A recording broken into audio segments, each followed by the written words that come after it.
In the heart of the Para countryside in Brazil, a young woman on a simple motorcycle is humiliated, threatened, and dragged to a filthy police station, treated as if she were worthless.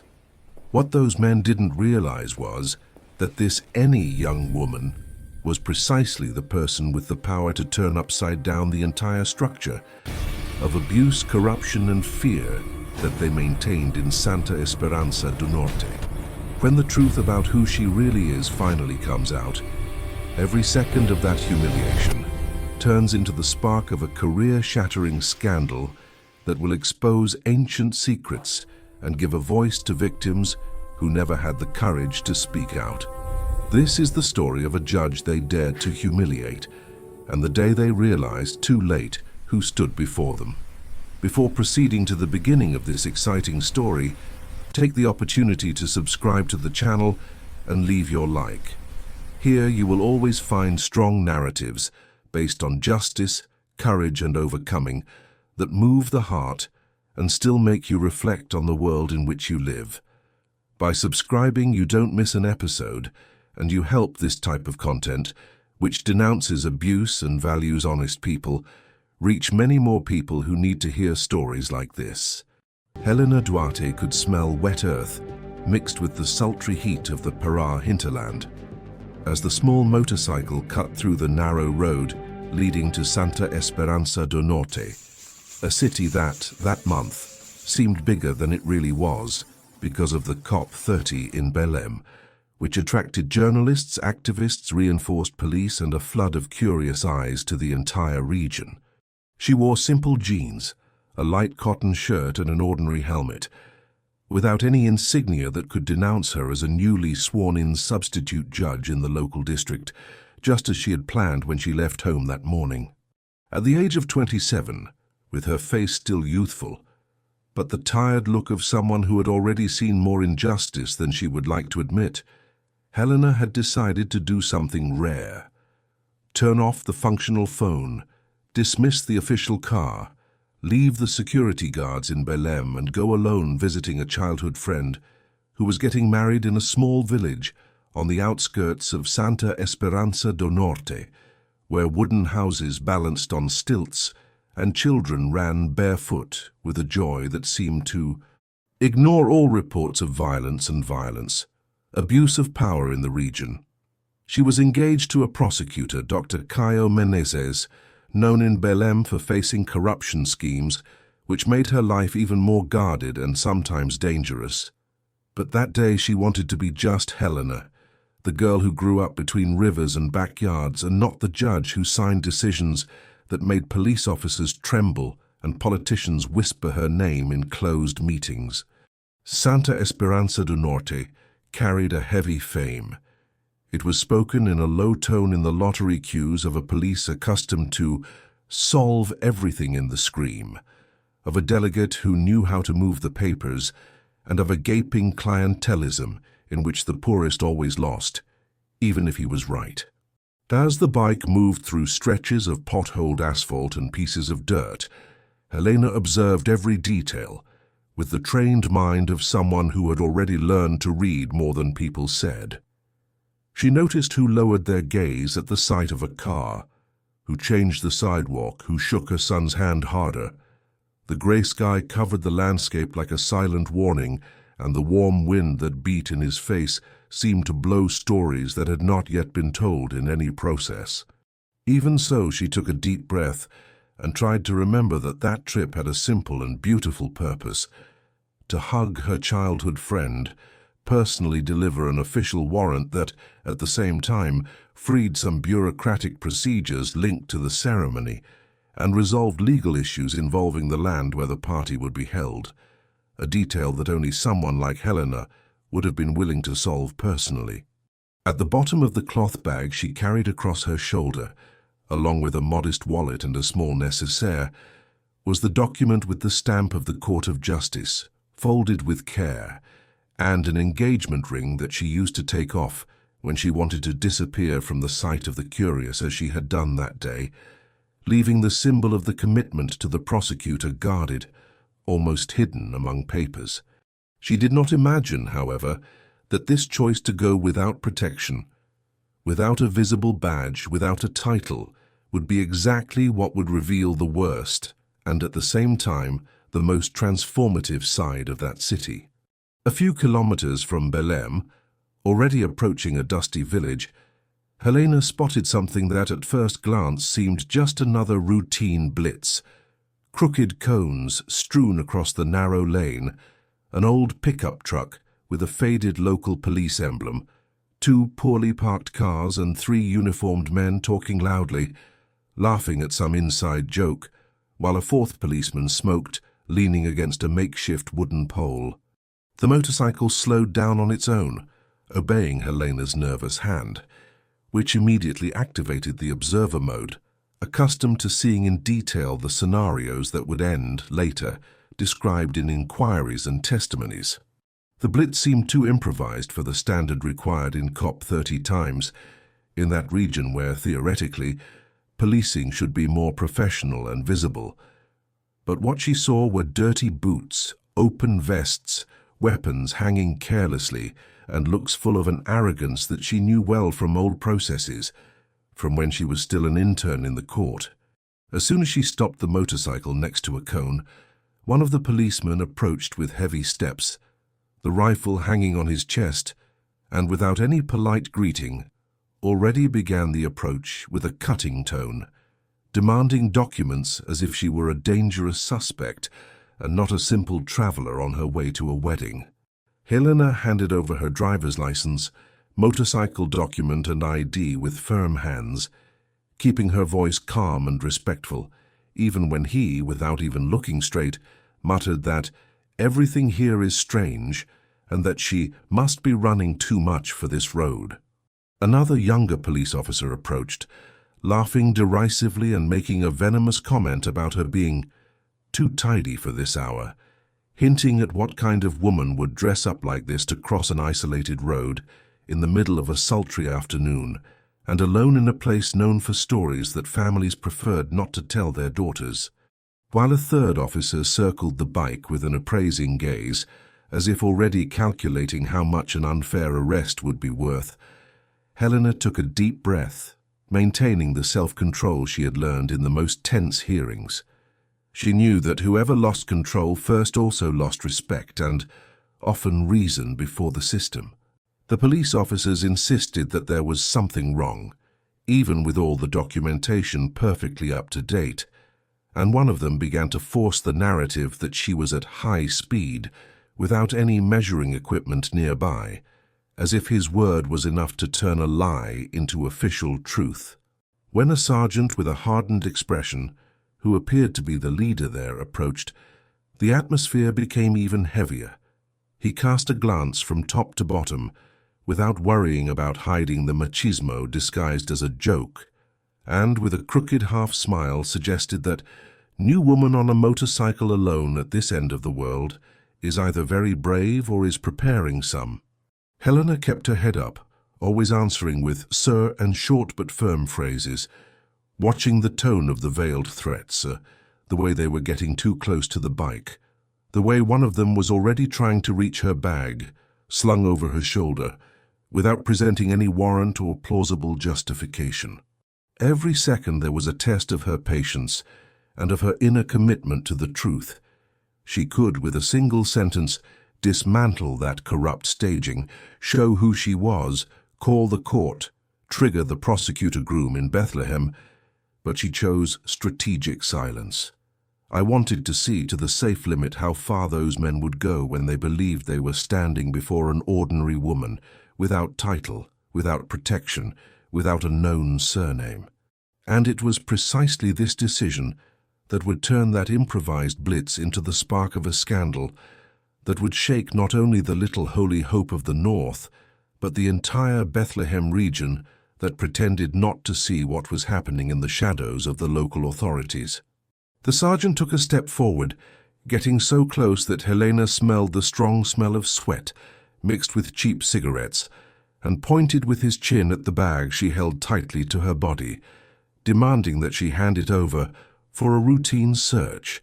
as if that magical expression justified any invasion. When she, still in a calm tone, asked what exactly was the suspicion that motivated the search, he let out a short, humorless laugh and said that he was the one asking Ali, not a college girl with too much opinion, making the other two laugh as accomplices. One of the officers, taking advantage of the distraction, tried to pull the strap of the bag,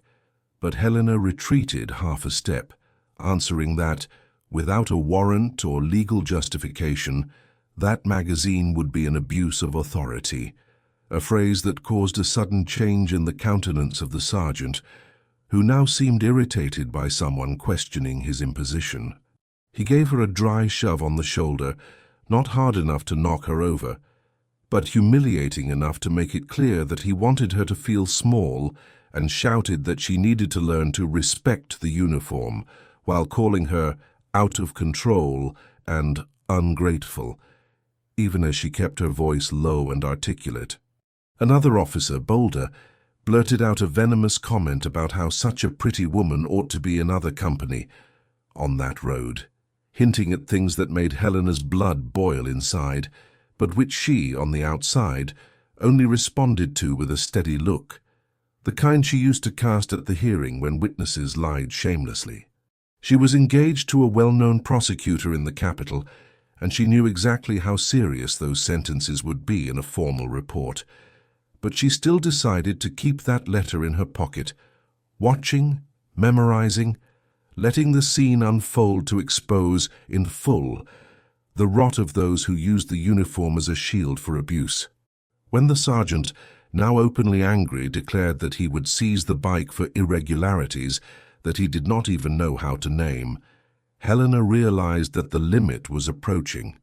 Even so, she remained calm, saying firmly that everything was in accordance with the law and that any unjustified seizure would be questioned in due instances. The answer only infuriated him more. He leaned toward her, pointing his finger in Helena's face, and decreeing that if she continued to contest authority, she would be taken to the police station for contempt, turning the very inversion of reality into a weapon. The feeling of injustice burned inside her, but at the same time a cold reasoning was drawn. If they were capable of all this in daylight, with passing traffic, children watching from afar, and cars slowing down out of curiosity, what would they not do inside an old police station, and without witnesses, with simple people who did not even know how to pronounce the word internal affairs? Helena, who had spent years studying to understand and apply the law, experienced on her own skin the violence of those who distorted it, and this contradiction throbbed in every beat of her heart as she was pushed in the direction of the police truck. In silence, she saw a whole world of processes, testimonies, and sentences gain a concrete face. The face of the poor who have no time,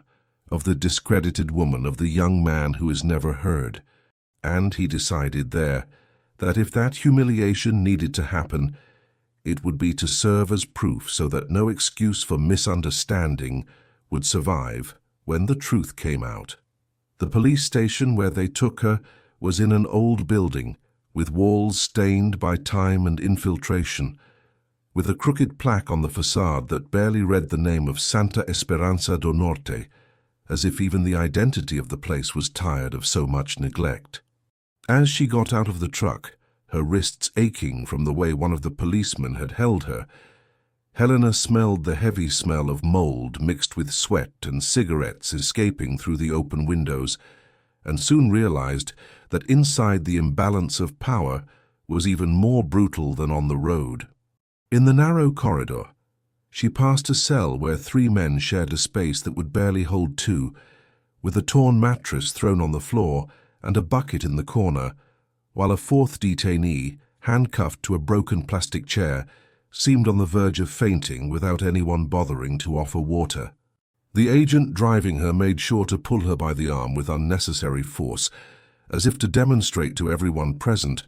that she was a complicated criminal, reinforcing the narrative they had been building since the Blitz. In the small room they called the front desk, a middle-aged deputy with a prominent belly and a tired look, lazily lifted his head from the paperwork only when he heard the sergeant tell, in an indignant tone, that they had caught a young woman in contempt, running on the road and refusing to cooperate with the magazine, a version that elicited from the deputy a bored sigh, followed by a gesture with his hand to be brought closer. Helena, still controlling her breath,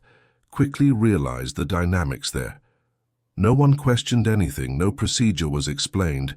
Everything was based on the word of the uniformed, as if it were enough to be inside the counter to own the truth. As they spoke, one of the officers was already whispering to another about making a very complete report card, citing theft, resisting arrest and contempt, composing a mosaic of fanciful accusations that, years ago, Helena would have read in an old file without imagining being one day on the other side of the table. The delegate, instead of asking for technical details or evidence, only nodded, interested in knowing where she came from, if she was staying in a hotel in the region because of this cop there, and if she had important family in Belém, questions that smelled of calculation, the attempt to measure how much money they could extract from the situation. A loose comment from one of the agents about taking advantage of lost tourists from COP30 to make cash made clear the kind of mentality that prevailed there. It was not just abuse, it was an almost automatic extortion scheme. In the midst of this scenario, Helena maintained strategic silence, but her eyes roamed every corner of the room until they quickly landed on a crucial detail. An internal camera stuck in the corner of the ceiling, pointed at the delegate's desk and the entrance door, apparently turned on with a small red light on. That lit a thread of hope, and at the same time reinforced the gravity of what was happening, because everything from the push in the Blitz to the threats in the police station could be being recorded. Between one paper and another, the delegate asked them to throw her bag on the table for content conference, and it was at this moment that one of the agents, turning everything over carelessly, pulled out the letterhead document from the Court of Justice, looking askance before trying to shove it back as if nothing had happened. The official stamp, the coat of arms, and the legal text caught the eye of a man who had just entered through the side door. The deputy commander of the local police, a well-adjusted uniform, suspicious expression, and a look too trained to ignore such a role in the hands of an alleged offender. Without saying anything, he took the document, read it quickly, and raising his eyes to Helena, saw in it something that the others had not seen. The calm of those who are not afraid of investigation, the posture of those who are used to hearing screams without shrinking, the firmness of those who know that sooner or later the truth imposes itself. The subcomandante leafed through the warrant carefully, read the header in silence, and, even before he reached the signature, realized that this was not just any paper. The document spoke of a court decision regarding an area of land on the outskirts of Santa Esperança do Norte, signed by a substitute judge whose district was exactly that. He looked up at Helena, now with a different posture, and asked in a very different tone from the others, who had signed that warrant and why she was carrying it with her. The deputy tried to intervene, saying that this was not the case, that these papers there she must have put away somewhere. But the subcomandante ignored, approaching her with restrained respect, as if she had put too many pieces together to continue pretending. Helena remained calm, still not identifying herself, but replied that that warrant would be delivered that same day to a family that could finally celebrate a wedding in peace, without the fear of seeing the land confiscated by political maneuvers. The subcommandante's gaze wandered around the room, the tense expressions of the police officers, the nervous way the deputy ran his hand over his sweaty forehead, and something inside him seemed to weigh more than the fear of contradicting colleagues. The discomfort of seeing the uniform he wore being used as an instrument of threat, not protection. He asked to be allowed to sit down, to stop the jokes and the accusations thrown to the wind, and demanded with a firmness that surprised everyone that the sergeant report step by step what had happened in the blitz. The answers came full of holes, versions that did not match, invented details about speed, endurance, and contempt, while Helena just listened, memorizing the contradictions. It was at this point of tension, with everyone still trapped in that game of masks, that a loud horn echoed outside, followed by the rumble of an official engine and the characteristic sound of well-groomed brakes, quite different from the old vehicles that used to stop in front of that police station. A white pickup truck with the courthouse crest emblazoned on the door drove into the gravel yard, kicking up dust and startling even the skinny dog that slept next to the gate. The driver, a man accustomed to driving judges and judges through the capital, came down in a hurry, looked around, and when he saw Helena sitting with a firm expression in the middle of that scene of abuse, his eyes widened as if he had seen an impossible scene. She almost ran in, straight past the police officers, and exclaimed, in a voice full of amazement and respect, calling her Dr. Helena, asking if she was okay, and explaining that the court was in uproar over her disappearance, especially since, in addition to the routine in the district, she had a virtual meeting scheduled with a team linked to COP 30 in a few minutes. The silence that settled in the room was almost tangible. The sergeant turned pale, the deputy swallowed hard, one of the officers instinctively retreated, as if wanting to disappear into the stained wall. The subcommandante, now with all the pieces evident before him, held the stamped document even tighter, while the title, Substitute Judge of the Comarca of Santa Esperanza do Norte, flickered in his mind like a beacon pointed directly at the truth that no one there could sweep under the carpet anymore. Helena took a deep breath, stood up calmly, and for the first time since the blitz, let the authority she carried inside her also appear from the outside, adjusted her posture, looked one by one into the eyes of everyone present, from the sergeant who had pushed her to the deputy, who had accepted without question the assembly of a fake bulletin, and spoke in a serene but incontestable tone that made the whole room shrink. Even without shouting, she said her full name, Helena Duarte, declared to be substitute judge of the district of Santa Esperanza do Norte and fiancée of prosecutor Caio Meneses, a name that, for many there, was not strange, since they had already heard stories of uncomfortable investigations conducted by him in neighboring cities. The impact was immediate. The delegate tried to articulate a justification, saying that everything was just a misunderstanding, that the boys may have been exalted, but the voice came out trembling, emboldened, without the security of minutes before. The sergeant lowered his gaze, unable to sustain his own arrogance now that he knew whom he had pushed and humiliated on the side of the road. Helena, however, did not dwell on personal dramas. Instead, she triggered what she knew best. She ordered the driver of the court to start recording everything on his cell phone, right there, and determined that the subcommandante, the only one who had demonstrated any sense of justice, immediately take over the driving of the occurrence. In a few objective sentences, he ordered the removal of the police officers involved, the immediate seizure of the weapons used by them for further examination, the preservation of all images from the internal cameras of the police station, and the preparation of a faithful report of the facts, with time, names, and details of the arbitrary driving since the blitz. She also requested that the police and the court's internal affairs be made official, as a matter of urgency, in addition to the public prosecutor's office, which would naturally be drawn into the case, and at this point, the reminder that she was engaged to a prosecutor seemed more like a silent reminder that this fight would not end in 4 moldy walls. While the subcommandante organized the papers and the others tried in vain to appear normal, Helena faced the delegate, who was already sweating cold, and calmly explained that, in any minimally serious place,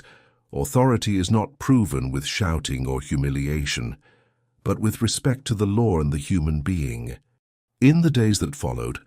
what had begun as yet another episode of abuse hidden behind a plastic cone made headlines. Local newspapers, news portals that covered the backstage of COP30, and large profiles on social networks began to talk about the humiliated judge on the road that turned the game inside the police station. And every new detail that surfaced, such as the internal audios of the corporation, the doctored bulletins, the testimonies of residents about old extortions, fueled a domino effect that no one else could contain. 15 police officers were removed preventively, the deputy ended up in jail, the municipal security secretary entered the crosshairs of the investigations, and as if a dam had broken, dozens of victims who had previously been afraid emerged to tell stories of bribes, threats, and forced silence. Months later, with new trained agents, the police station began to be closely supervised, and Helena made a point of returning there, no longer as the stranger on the simple motorcycle, but as the judge who, with the serenity of those who believe in justice, looked at the new teams and said in a firm voice that authority is not measured by shouting, but by justice. When he left in the hands of the subcomandante, now recognized for his integrity, the mission of looking after every piece of that recovered building, while the city repeated on the street corners that Dr. Helena cleaned what no one had the courage to touch. For those who narrated the story, the message was clear. When honest people occupy the right place, the system trembles. A country does not change alone. It is people like that, who refuse to bow their heads in the face of abuse, who open the way to a new form of power, in which the law ceases to be a threat and returns to being shelter. And if this story moved you, leave your like and subscribe, because your like helps spread stories that inspire justice and courage.